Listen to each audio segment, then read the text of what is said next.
Hi, I'm David Coatney with Sleek Web Marketing, and today I would like to talk about things you need to be aware of when you're looking to upgrade your site and switch website providers. What that transition period looks like really depends upon the old web developer and how willing they are to cooperate. Some companies will hand over the keys, give you everything you need, and help facilitate a smooth transition. Others will make your life a living hell. I don't know if they're trying to strong arm their clients or if it's just a temper tantrum because you're not doing business with them anymore, but there are developers out there that will risk their own reputation and credibility just to prove a point. So this is something to be aware of. With that said, let's talk about safeguards. It's always good to talk with your potential web vendor about their onboarding and offboarding transition process. If you can get them to include something in the contract stating that they will be willing to cooperate during the offboarding process, then that's going to help you when that time comes, because you can always come back to the contract if you need to. Something simple will suffice. This is what I include in all of my contracts. Upon completion and full payment, your company, we put your company's name in there, will own the site. If your company decides to terminate the contract and switch providers at some point, Sleek Web Marketing will fully cooperate in facilitating the transition and providing all access needed. This paragraph is simple, but it's also important because it contains three key elements. Number one, you own the site, not the company you hired. You paid for the site, it's yours, not theirs. Number two, the web company is agreeing to fully cooperate with that transition. And number three, they will provide all access needed. That means if they have the logins for the DNS records, the domain, or any other pertinent logins you'll need, then that phrase, all access, should be inclusive of everything you need. There's several things needed during that transition. You'll obviously need access to the domain.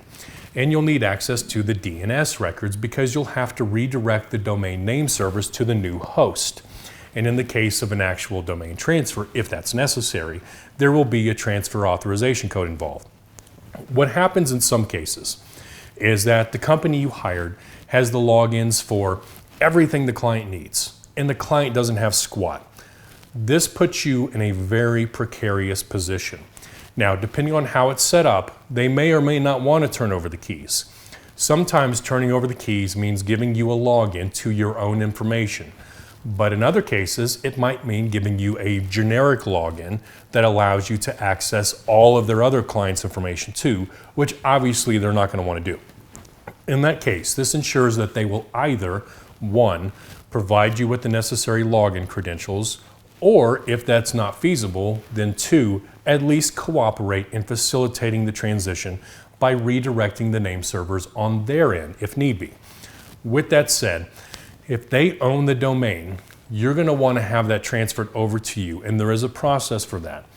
The ideal situation is to have that conversation from the start to make sure you're going to own your own domain from the beginning.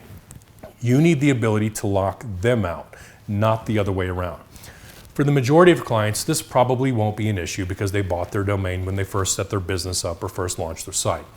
Now, let's take a moment to talk about notifying your old vendor that you're switching companies. When is the best time to give them the heads up? First of all, you need to be aware of what's in your contract with them if you have a contract. The most standard practice is a 30-day notice, which means you might be on the hook for an extra month at that point. But every contract is different, so you'll definitely want to read that. As a general rule of thumb though, I wouldn't recommend telling your current designer that you're switching companies until you already have the new site built and ready to launch. Because if you do it before you built the site, then you could find yourself without a website for the next month or however long it takes. I've seen companies pull the plug before. You would like to think that the person you do business with has the same ethics you do, but the truth is they don't all play by the same rules. Now that tackles the issue of switching vendors for your website. Now let's talk about SEO or search engine optimization. If you currently have an SEO plan and you're switching providers for that, what needs to be considered? Well, in this case, Either your SEO company is the same company that's managing your website and hosting and possibly other marketing services, or it's a different company from your hosting and website vendor. If it's the same company and you're just canceling SEO but keeping other services, then you probably don't have to worry about anything because it's unlikely they'll want to do anything to salvage the relationship they still have with you. If it's a third-party company you hire just for SEO, then there are some other considerations. In that case, either you or the current developer should have a login. There's really no reason that an outsourced SEO company who doesn't manage your website outside of SEO should be the only one with a login. So that gives you the ability to go in and change the password or delete their user profile so they won't have the ability to log in and mess anything up on your website if they decide to become disgruntled. Most SEO companies won't do that, but once again, not everyone plays by the same rules. Now, some SEO vendors will threaten to undo what's been done so far, thus knocking you back down in the rankings. They'll intimidate you with words like proprietary code or something along those lines that they'll have to remove. Guys, that is a bunch of nonsense. Proprietary my ass. That is just an intimidation factor, nothing more. The work they've already done is work you've already paid them for.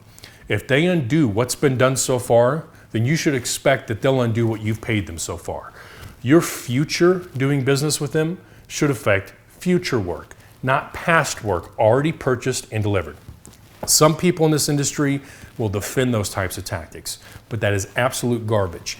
The truth is, there's no reason for that and it's unethical. It's a way to try to strong-arm the client into forced retention. It's essentially a shakedown. If you don't want to lose your rankings, then you need to stick with us. I will say this, if you don't do business with me, but would still like a recommendation, I am happy to recommend a dozen other good web companies that I know personally who won't pull stunts like that. I work with other web companies, it's a community, and the ethical ones want to see other like-minded businesses succeed because there are far too many giving the rest of the industry a bad name. Anyway, I hope you find this video helpful. If you have any questions, feel free to reach out to me at david@sleekwebmarketing.com. Once again, thanks for tuning in.